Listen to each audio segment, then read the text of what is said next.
I hope that if you're a regular on this channel, somebody who likes and subscribes and comments, you are more likely than average to change your mind when presented with compelling evidence that you're wrong. But is that true? A new study suggests that we might be able to tell based on whether or not you can solve this puzzle. Okay, it's a gross oversimplification, but I'm a dork who really loves these kinds of tests, so I figured that this might be a fun place to start. Feel free to pause on this screen to try to work it out, and at the end of this video, I'm going to tell you the correct answer. So this is what's known as a figure matrix, and you may have encountered it in the past while doing something like taking an IQ test. Real talk up front, we probably already know this, but just to be clear, IQ tests can be highly problematic. That is because throughout history, people have used flawed and overly simplistic measures of cognitive ability in order to have an excuse to discriminate against, punish, and even kill large groups of people who they can now deem as other. Many of those tests are no longer used after scientists figured out that they weren't measuring cognitive ability as much as things like how wealthy your family is, what your cultural background is compared to the culture you live in, what language you speak, your access to formal education, whether or not you have issues like dyslexia, whether or not you are autistic, etc., etc. In full disclosure, I hit the jackpot on all that stuff. I benefited from this. I was really good at taking tests. So I got to start school early, skip certain classes. I eventually was able to test out of a full semester of college, thus saving thousands of dollars on my student loans. On the other hand, I am left with former gifted child syndrome in that I had to learn to accept that I am in fact average and I needed to actually work hard as an adult. And I constantly feel that I'm not living up to my potential. And now I'm on antidepressants. So bit of a mixed bag, but overall, yeah, I benefited from debunked ideas about IQ tests. These days, researchers who study cognition have a better, more complex, more nuanced understanding of what intelligence is, how we can measure it, how it can be improved, and how it might positively or negatively impact a person's life. The puzzle I showed you, that figure matrix, is one way that researchers study something known as fluid intelligence. In the 1940s, psychologist Raymond Cattell developed the idea that general intelligence can be divided into two categories. There's crystallized intelligence. That's what IQ tests mostly focused on when I was a kid. Knowledge and strategies that you accumulate over time through learning and experience. It's heavily reliant upon your language abilities. And then there's fluid intelligence, which refers to your ability to solve problems that you've never encountered before, thinking that doesn't rely as heavily on prior learning. Cattell created tests to measure fluid intelligence in ways that are completely nonverbal. That makes it a much more even playing field for testing people regardless of their culture or their language abilities, which is funny because that may lead you to assume Cattell was a cool guy. But no, like a lot of people obsessed with intelligence in the 1930s and 1940s, he was a real piece of shit who was a eugenicist who thought that IQ tests could help us figure out which races should be phased out of existence. Non-violently, of course, like, with birth control or whatever. Yikes. Like with Margaret Sanger, today we can keep the good ideas and discard the eugenicist tripe in the garbage where it belongs.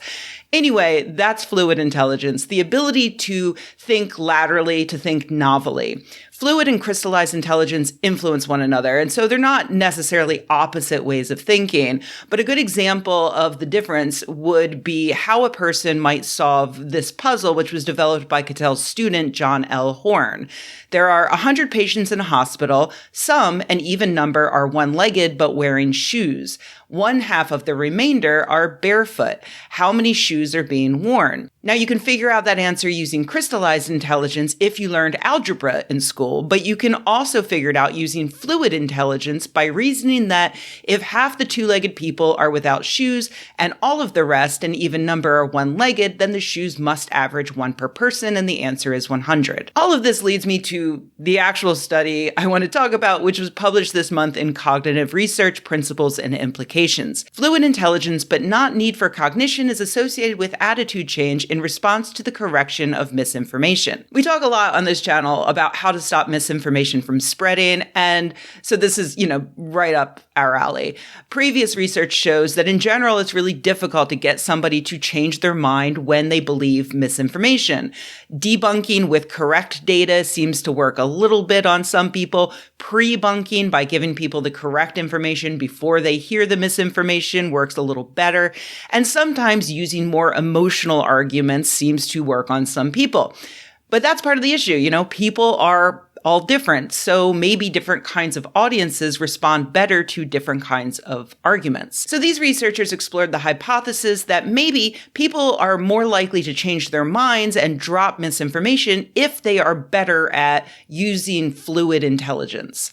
They pre-registered 2 studies, which is great. Pre-registration means that they can't change anything if they don't get the results that they wanted.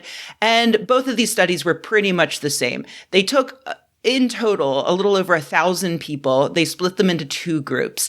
The control group read about a company that experimented with giving its workers flexible hours, and they found that it was beneficial. The other group read about the same company doing the same experiment with flexible work hours, but they were told that the result was negative. They were then given a fact check that debunked that negative result and explained that the result was in fact positive. The subjects took fluid intelligence tests, and sure enough, the hypothesis was supported. The people who scored higher on those tests for fluid intelligence were more likely to accept that correction. As the study's title suggests, they also looked at what's called need for cognition. So what's that? Well, some researchers suspect that it's actually a little more complicated to test fluid intelligence because people might not do well on those puzzles simply because they don't feel like putting in the effort to solve the problem. Like, they have great fluid intelligence, but this is boring, so let's just guess and move on. Full disclosure, that was almost me for the puzzle I showed you.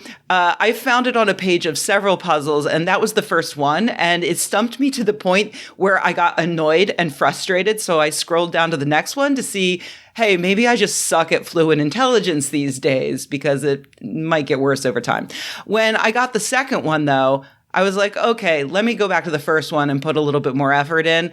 And I'm happy to report that I did get it eventually. See, former gifted child syndrome. Putting in effort is active and painful. And sometimes you have to force yourself to do it. Anyway, that's where need for cognition comes in. That is the term for a person's desire to think deeply about a subject.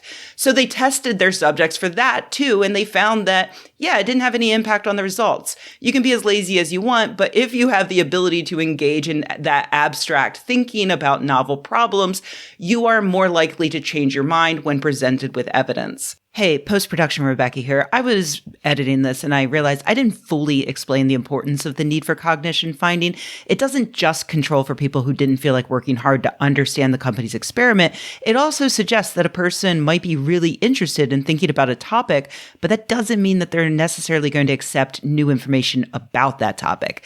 They need the flexible intelligence for that. I hope that makes it clearer. Okay, back to the video.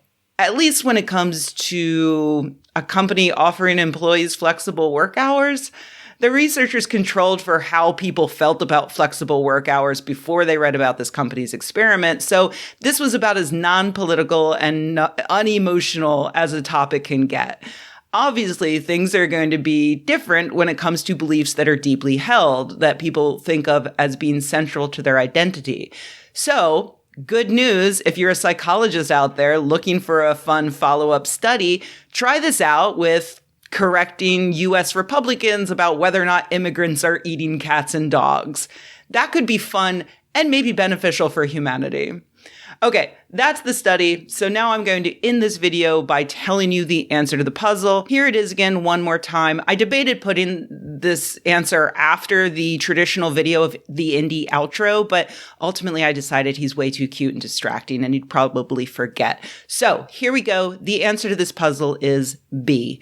The secret that escaped me for so long is that the colors are reversed between those two top images. If you switch the top right image's colors, it becomes much more obvious that the square just has to be rotated once clockwise. So you take the bottom left image, you rotate it, you reverse the colors, you end up with B. Don't worry if you didn't get it. That's just one example. It does not say much. It doesn't say anything about you. You were probably just really excited to get to that indie video. So here it is.